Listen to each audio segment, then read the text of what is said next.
আসসালামু আলাইকুম ওয়া রাহমাতুল্লাহি ওয়া বারাকাতুহু। আমাদের সামনে যে সময়টা আসছে সেটা হচ্ছে জালসা মাহফিলের সময়। আর কয়েক মাসের মধ্যেই আমাদের সমাজে জালসা মাহফিল শুরু হয়ে যাবে।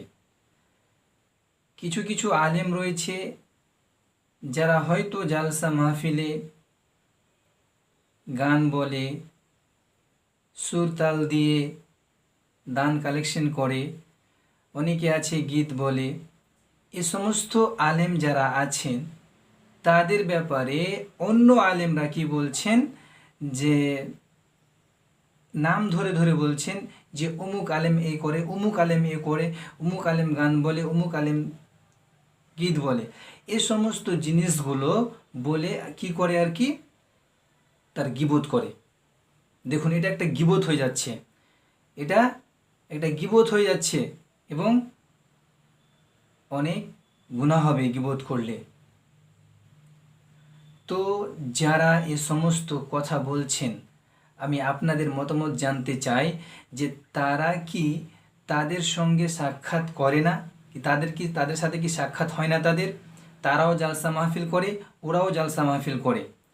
তো একজন বক্তার আরেকজন বক্তার সাথে লিঙ্ক থাকে, তারা তাদের পার্সোনালি বুঝাতে পারেন যে ভাইজান, এটা আপনার করা ঠিক হচ্ছে না, এটা আপনার বলা ঠিক হচ্ছে না। তো কেন, আমি ওই সমস্ত আলেমদেরকে বলতে চাই যে আপনি কেন জালসা মাহফিলে উঠে আপনি বক্তৃতা না দিয়ে, আপনি কোরআন হাদিসের কথা না বলে কেন আপনি আরেক আলেমের কথা আপনি সমাজকে বলবেন?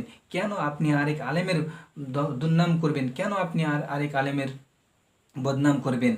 আপনি এসেছেন জালসা করতে, ওয়াজ নসিহত করতে, সমাজের মানুষকে কিছু শিখান, কোরআন হাদিসের কথা বলুন।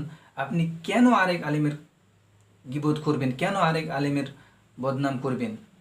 আমি আপনাদের কাছে করজোড়ে অনুরোধ করছি, আপনারা এই ভিডিওটা বেশি বেশি করে শেয়ার করুন এবং যে আলেমগুলো এই সমস্ত আলেমদের ব্যাপারে কথা বলছে তাদেরকে এই ভিডিওটা পৌঁছে দেওয়ার চেষ্টা করুন, বেশি বেশি করে শেয়ার করুন, যাতে করে তাদের কাছে পৌঁছে যায়, যে তারা তাদের বদনাম না করে, তাদের দুর্নাম না করে, তাদের গীবত না করে, তাদেরকে পার্সোনালি যেন তারা বলে যে আপনি এটা করছেন, এটা আপনার ভুল হচ্ছে, আপনি কোরআন হাদিসের কথা বলুন।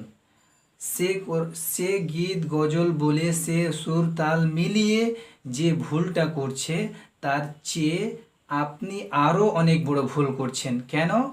আপনি তার সাথে সাক্ষাৎ করতে পারেন, আপনি তার সাথে কন্ট্যাক্ট করতে পারেন, আপনি তাকে পার্সোনালি বলুন। আপনি সমাজের সামনে এই কথাগুলো বলবেন? আমি আপনার কাছে অনুরোধ করব যে আপনারা এসব জিনিসগুলো থেকে দূরে থাকবেন আর এই ভিডিওটা বেশি বেশি করে শেয়ার করবেন।